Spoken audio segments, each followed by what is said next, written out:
Hello good evening everyone, welcome on my channel CMA Hemant Kumar. और आज एक बहुत ही शॉकिंग न्यूज़ सारे कॉस्ट अकाउंटेंट के लिए ये थी कि दिल्ली हाई कोर्ट ने मना कर दिया institute of cost accountant of India को कि आप आईसीएआई जो वर्ड है वो यूज़ करते हो, वो आप यूज़ नहीं कर सकते। आइए जानते हैं क्यों।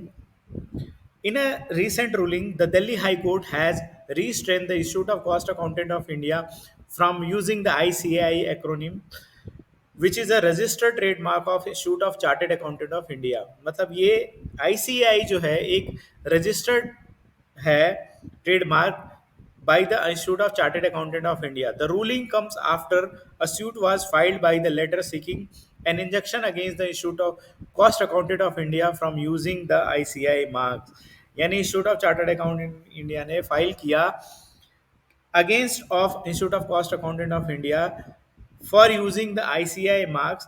The mark ICI was registered in the name of Institute of Chartered Accountant of India in class 41 relating to education and providing of training। जो ICI जो है वो नेम रजिस्टर्ड है by the Institute of Chartered Accountant of India in class 41 relating to education and providing of training। On the other hand, ये भी argued हुआ that institute of cost accountant of India is engaging in the same activity.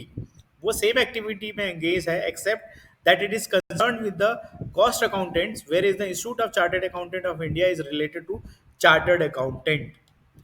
So the court का observation ये था, the court has noted that initial interest confusion most occur as a result of the using of infringing mark by the defendant। For instance, if the defendant were to use its full title Institute of Cost Accountants instead of ICI and a member of the public were to be confused, it would be attributable to the individual who could not distinguish between the cost accountant and a chartered accountant।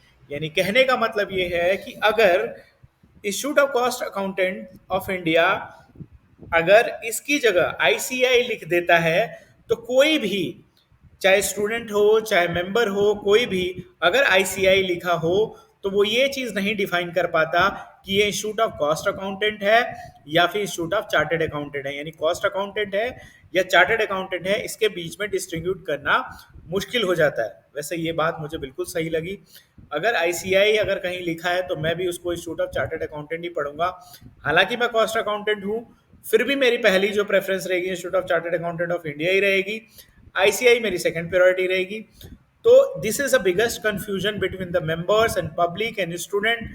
यही court का observation था। हमारी ये रहा जो court का decision रहा, it is impossible to decide whether the reference to ICI in respect of educational and training services refer to the institute of chartered accountant और the institute of cost accountant. मतलब ये किसका है, institute of chartered accountant का है, institute of cost accountant का है। तो यानी इस कंफ्यूजन को अवॉइड करते हुए इंस्टीट्यूट ऑफ चार्टर्ड अकाउंटेंट ने ये फाइल किया कि भाई ऐसी ऐसी कंफ्यूजन हो रही है और इंस्टीट्यूट ऑफ कॉस्ट अकाउंटेंट उसको गलत यूज कर रहा है।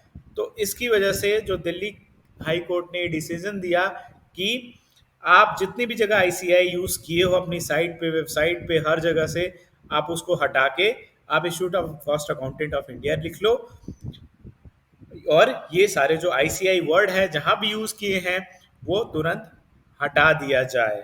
तो आपका इसके बारे में क्या कहना है, आप अपना ओपिनियन कमेंट करके बता सकते हैं। Thank you so much for watching this video.